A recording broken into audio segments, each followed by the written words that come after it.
The short E and short A sounds are similar, but we need to make them different in order to be understood.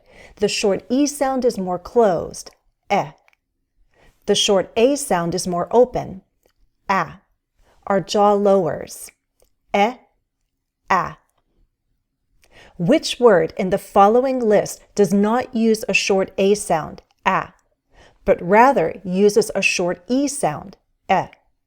You won't see the words on the screen, so you need to listen carefully.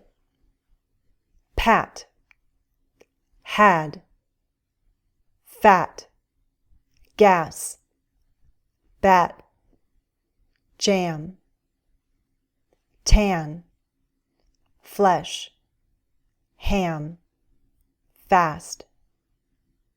Flesh does not belong in the list. Can you hear the difference? Flesh, flash.